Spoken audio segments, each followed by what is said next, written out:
Good morning, folks. Hope you're all doing well. Hope life's treating you good.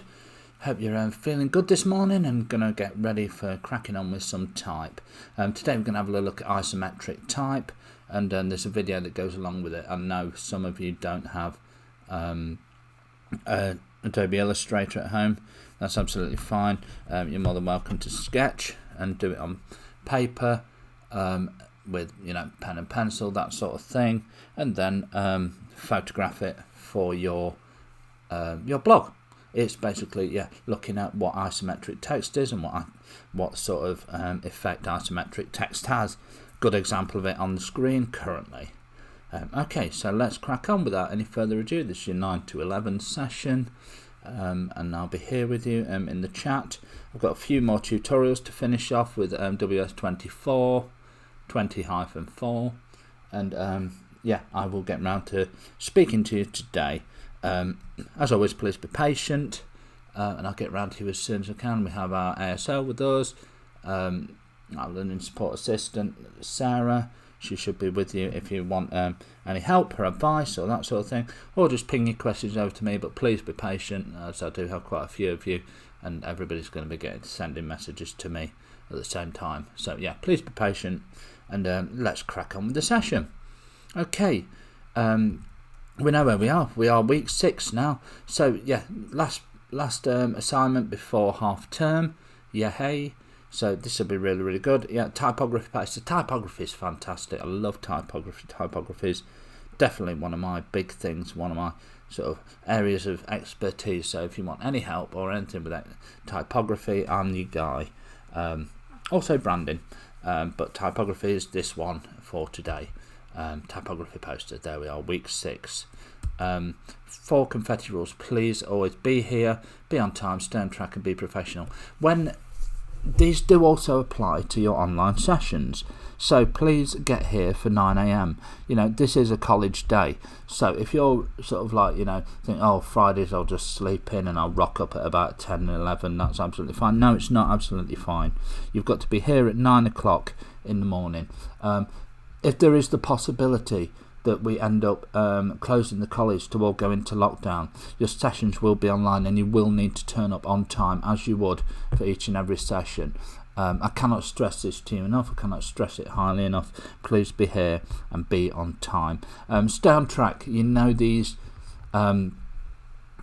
sessions and these assignments are going to be on 2 weekly bases, you know that. So you can't afford to in the middle of the term say I'm going on holiday or something like that. You are going to miss valuable time and valuable input. I'll try and give you as much help as I possibly can throughout, and be professional. So keep comments relevant is basically what I'm saying when we're doing online, and that's shown here obviously always with the classroom expectations. Stay on task and stay for the entire session. If I need to get in touch with you, I'll send you messages. And I need you to be able to read them. I don't want you to sort of go off for a couple of hours, and then not be able to read it because this might be something very important that I need to get in touch with you about, or there might be something that you need to get in touch with me about, and then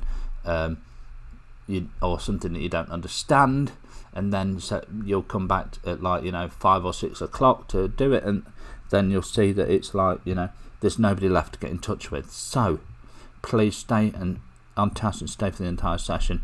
Ask for help if needed via the chat function. I'll get to you as soon as possible. Remember to sign the register. We only need to do this once today, but please sign the register at the top of your group's window. If I'm talking, I need 100% of your attention, and please keep all conversations relevant. Make the most of your time in the session, and back up all your work all the time, every evening, to your folders and onto your flash drives too, please, folks. We should all have flash drives now. Okay, today is looking at a designer's style and trying to emulate it, understanding the elements of the program taught, and how you can emulate the designer's style in your work in this session. I'm going to be looking for what we should have on your blog: evidence of text, isometric text tutorial. Right, so what is isometric text? Please find a definition and an image, and send them both through to me on the chat function now. I'll give you 5 minutes in order to do this. Okay, thank you.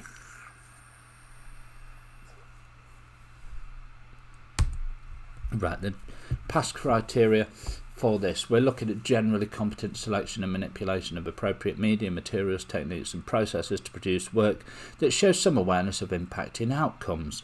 So pass is just generally do the work. Whatever you do, if you've done all the work that's been required of you at whatever level, then you're looking at getting a pass. Merit, we're looking at effective selection. We're looking at mostly consistent technical competence. This is the stage above. This is like, you know, if you're showing more awareness, if you're showing technical competence in what you're creating, then you're looking at getting a merit. You can see at the top along here, I don't know if you can see my cursor currently, but look, for the pass we're looking generally competent and adequate. Merit is clear and effective, and distinction is accomplished and thorough. This should be, yeah, very, very clear to all of you by now. Okay, 7 minutes. What are the rules surrounding social distancing in college, and what further measures, if any, do you believe the college should take? I'll give you 7 minutes. The first one is factual, and the second one is more opinion. So, you know, if you believe that everything is going fine and the college is doing absolutely everything it possibly can, then this one, you know, perhaps they shouldn't take any more. But if you feel that there are more steps that the college should take, you know, give me your opinion. Let me know what you think. Okay, 7 minutes on health and safety starting now.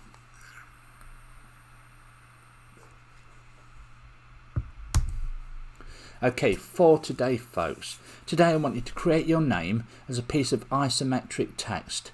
This can either be done in Illustrator, if you've got Adobe Illustrator. I don't know if it can be done in Vectra, the online Illustrator. Maybe have a go. I've not used Vectra an awful lot, but I'll be pleased to see if you can actually create this in Vectra too. Or either, if not that, then I'd like you to create it in sketch form. How I'd suggest that you create it in sketch form will be drawing out some form of a grid. Some form of grid on a piece of paper, so say like 1 centimetre by 1 centimetre grid, that sort of thing, if you can draw that out. And then, or if you've got grid paper, or if you've got graph paper, that sort of thing, that would also really help. And then draw your text out in isometric form. So I'm going to provide you with a tutorial video. The tutorial video is going to be also in the links. You should have seen it when you copied and pasted the Design Workshop 3 link just underneath the isometric text tutorial. That's the tutorial that you should be using. You're welcome to find your own tutorial for this though if you Google isometric text tutorial. This test this will test your ability to research and complete a task based on your findings. This is what we're looking at. So we're looking for a piece of isometric text, preferably your name. I'd try and work with your full name, but if you're finding it hard, then just work with your first name, something like that. If you can give it a bit of colour or a bit of shading, even a pattern, just something that shows that you understand how isometric text works. If you have a look at the design on the right hand side, Pixo, you can see how all the faces that are in one direction, such as the front, are all in a blue, and the ones that are at the top are all in a yellow, and the ones on the side are all in a pink. My apologies if you have colour blindness for this. Basically, each and every face that's facing one direction has a different colour or a different pattern on it. I will let you decide. This is your own work, and this is how you interpret this. Isometric text. I want to see a piece of isometric text.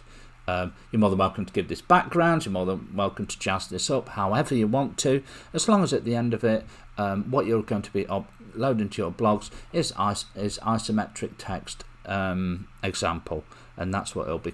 What I want you to save your work as an isometric text example. So you have the whole of today's session for this, the rest of the session up until 11 to complete this. Please at me or contact me via chat if you have any problems. I'll do my best to get to you as soon as possible. Like I say, I've got a few tutorials to complete. After I've completed the tutorials, then yeah, you have my undivided, and yeah, I will get back to you as soon as possible. So please carry on with the isometric text tutorial. And as I say, I'm reiterating it once more, you can either use Adobe Illustrator for this, you can use Online Illustrator. If you find that you can create an isometric text piece on Photoshop or Pixar or Pixel Art, I think it's called, something like that, or Photopea, or one of the online Photoshops. If there's any way you can create a piece of digitized isometric text, then that is absolutely fine also. You have the whole of today's session with which to complete this. Okay, any problems, give me a shout. The rest of the session, come back to this video a couple of minutes before the end of the session. That's really appreciated. Thank you, folks.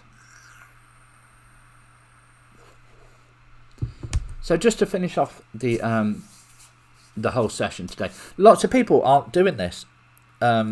I'm not getting hardly any plenaries back. At the end of this session, please, I want you to send me through the chat function 2 things related to isometric text. 2 things that you find out, 2 things that you didn't know before today about isometric text. Okay, please do that, and that's the end of your 9 till 11 session, folks. Thank you very much.